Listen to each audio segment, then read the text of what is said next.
Hi, I'm Matt Harrison, President of the Lutheran Church, Missouri Synod, and today I'm here with Tiffany Manor, who's the Director of Life Ministries for the LCMS. Hi, Tiffany. How are you? Hi. Great to have you with us. It's a pleasure to be with you and talk about it. It's so wonderful to have you working in this position. Tell us about how that Life Network is coming together.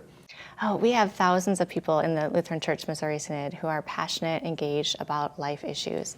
And so the network has been expanding, and we're connecting people to one another so that they can learn from one another. So a lot of people in our Synod doing this important work in a variety of fashions. So it's a fantastic network, and we're going to continue to help connect people to one another. That's great. And you have a website now that folks who are interested in life issues and helping and getting involved and learning can sign up and be part of the whole entourage. Yeah, absolutely. We have a new volunteer portal that has just opened up, and we're using that to help people connect for the Marches for Life and other volunteer activities. That website can be found at www.lcms-onm.org, so folks can see all the opportunities across the Synod. I've really enjoyed the marches enormously over the years, and they're really an amazing experience. What do you think about them?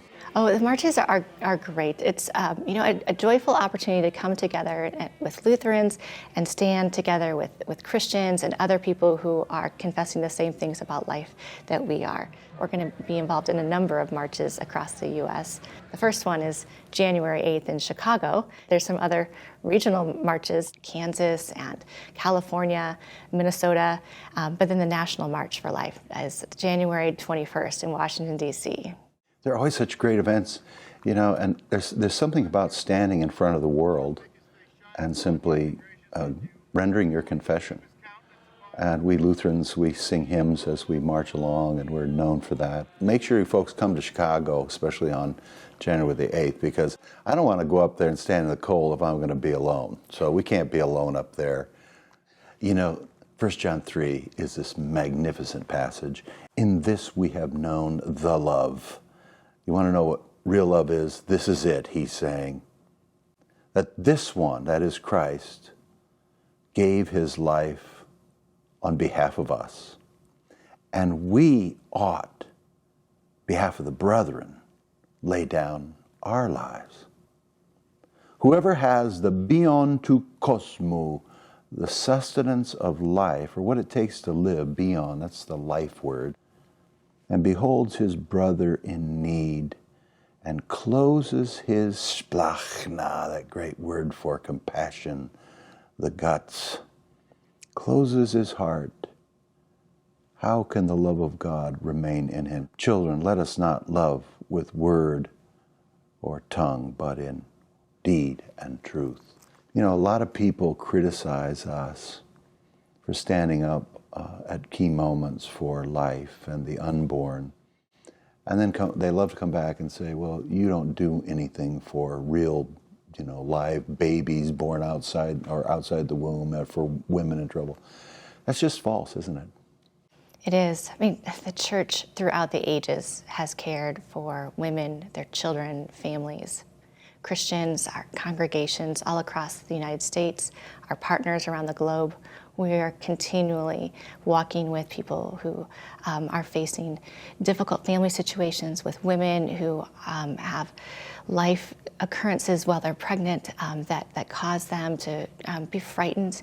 But we're here to walk with them as they're pregnant, when the babies are born, and afterwards. Well, you had a couple questions for me too, didn't you? Well, a question that we get a lot of times in life ministry is about how at the beginning of life issues, really abortion. People get confused and they say that that's a political or a legal issue, but you and I know that it's not. So could you talk about how these beginning of life issues are more than political or legal issues for Lutherans, for Christians? There are all kinds of different aspects to the life issue, to be sure. I think what really clinched it for me was the wonderful text in the Gospel where John the Baptizer's mother comes and greets Mary while John the Baptizer's in the womb, and Jesus, by 3 months younger, is in the womb of his mother Mary. and the babe, John the Baptizer, leaps at the meeting of his Lord. That's incredible. I mean, the biblical view of life is that this is a person with a distinct genetics. So that's really for me was an overwhelming point to realize the value of life, and then to come to realize that we had laws in this country, and we do have laws in this country, which protect even a person who would kill a child who's born alive. We have that law in Illinois now, and we have the law in New York. This is unbelievable. We have the wake of 63 million aborted children behind us in the United States. But we're also here about forgiveness. And there is no unforgivable sin. We believe in a Lord who dies on a cross and sheds his blood for all, even for aborted babies, and especially for all of us, sinners that we are. How is this important for you as the leader of our church body?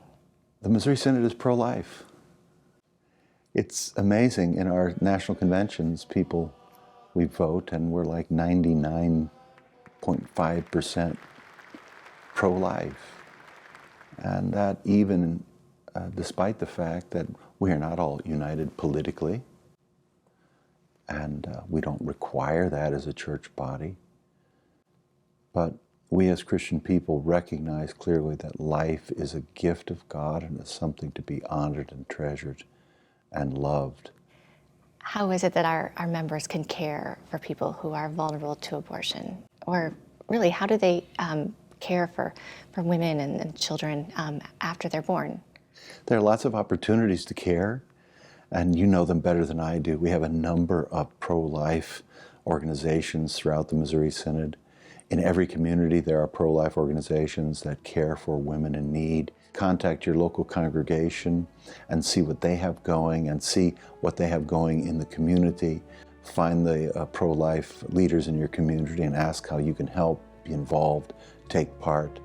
And I would say make sure you go to a march as soon as you can, because there you start to network with all kinds of different people who are deep into the work of caring for babies and moms and dads. Tiffany, it's been so nice to talk with you today. Thanks for chatting with us about these vital issues, and thanks especially for your magnificent work. God continue to bless it richly. Thank you. Take care.